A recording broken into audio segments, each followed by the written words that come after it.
Good evening. Welcome to the third installment of Financial Intelligence. I'm Louisa Stevens, and today we're going to talk more about managing your current financial resources.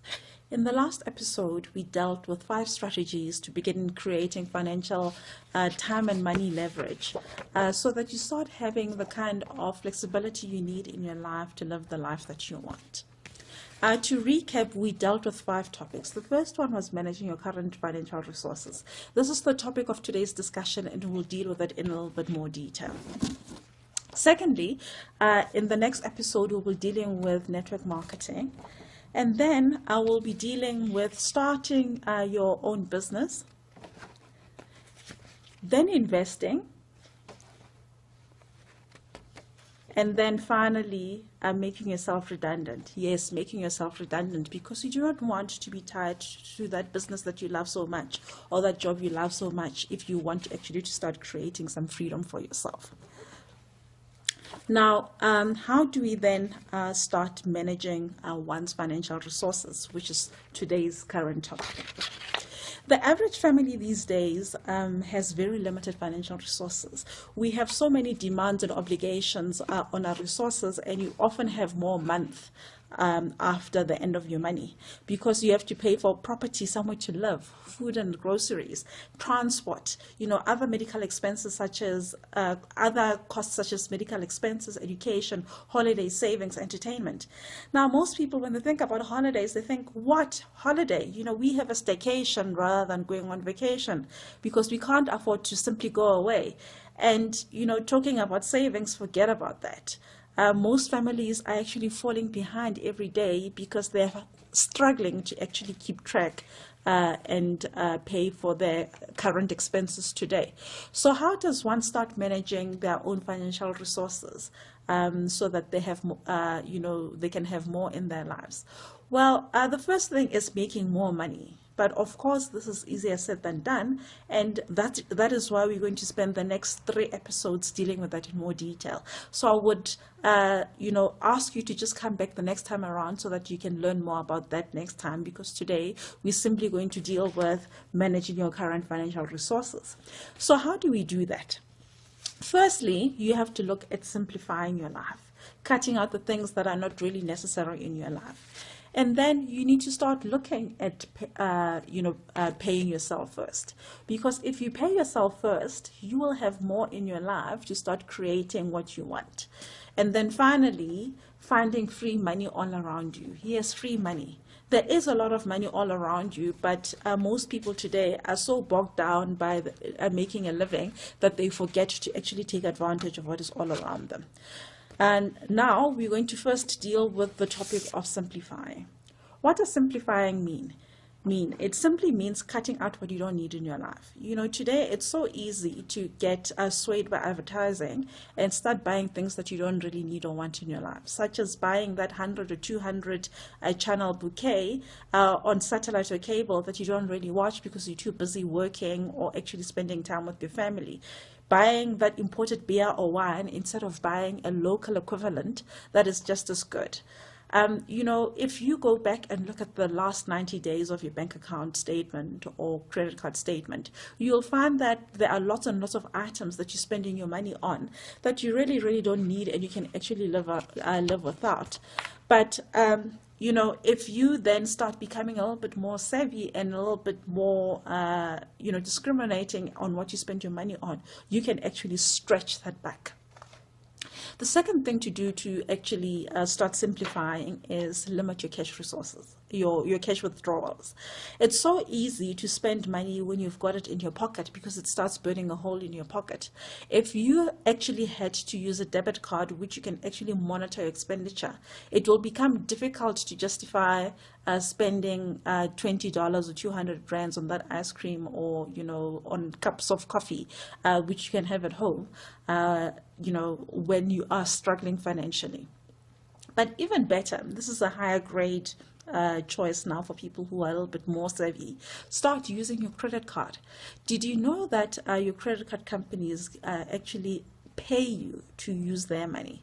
They will give you up to 55 days free of credit.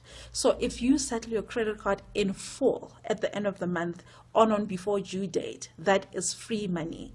You can actually keep your money in an interest-bearing account for that period of time and take that money and use it to settle your credit card. Now, that is smart thinking.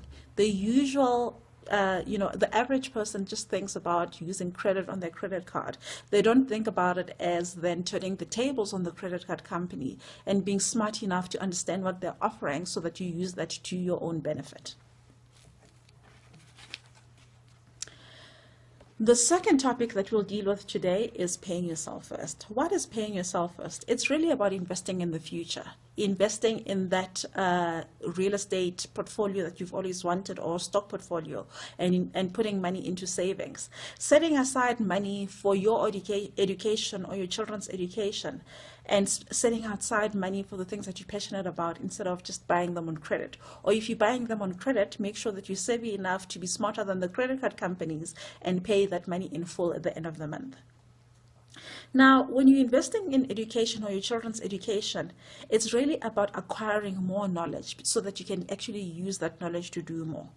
Education is not about buying those books that are going to line your bookshelves and just look pretty. It's about applying that knowledge and use that to add value to your lives.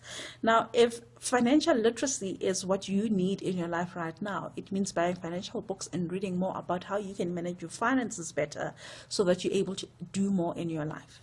Once you've paid yourself first, then it's time to pay others. You can pay expenses, so that's your day-to-day expenses, and you can also give to other people. In terms of split, I would generally suggest that you spend 60% on giving to others and your day-to-day necessities, and 40% on paying yourself first. That is savings, investments, education, and investing in things saving money for the things that you're passionate about. But for more information on that, I would suggest that you read T. Harv Eker's Secrets of the Millionaire Mind, or attend your local, Millionaire Mind intensive workshop or Peak Potentials in the United States. He has some very smart ideas on how to allocate your money in order to create the right money spending habits. Now, there is free money all around you. A lot of people are very, very oblivious to the free money that's all around you. But if you look today, banks, credit card companies are falling all over themselves giving you free money for your loyalty. So as a consumer, you need to stop becoming a sheep and actually be more savvy about where you spend money. Spend money with the people who actually give you more for your money. As an example, here in South Africa, I'm very, very loyal to Discovery Card, which happens to be my health insurance company as well. Because every time I spend money with Discovery's partners, I save up to 25% on what I need on a day-to-day basis. And that even includes things that are on sale. So in some instances, I'd get up to even 50% off what I need. So it's about actually being smart and not just spending wherever you see the item that you want, and just spending particularly with those partners that will give you more for your money. That also means being savvy about your loyalty. Don't dilute your loyalty, because if you dilute your loyalty, you do not have enough points in order to use them on the things that you really, really want. I would encourage you to select 2 or 3 loyalty companies that provide you with what you need in your life, given what your expenditure patterns are like, and stick to those partners, because you will maximize the points that you get and the savings that you get and the benefit that you get overall from the free money that you get from the loyalty programs. And doing that, you'll be able to afford a lot more than the money that you earn at the end of the month. And once you've done that, you'll have more money to start investing and start creating more money with that money. But creating more money is the topic for the next time. So today we've covered the topic of managing your financial resources, and I hope these tips will help you get a better handle on that. Until next time, wishing you financial intelligence, and I'll see you again next week. Louisa Stevens signing off, wishing you financial intelligence.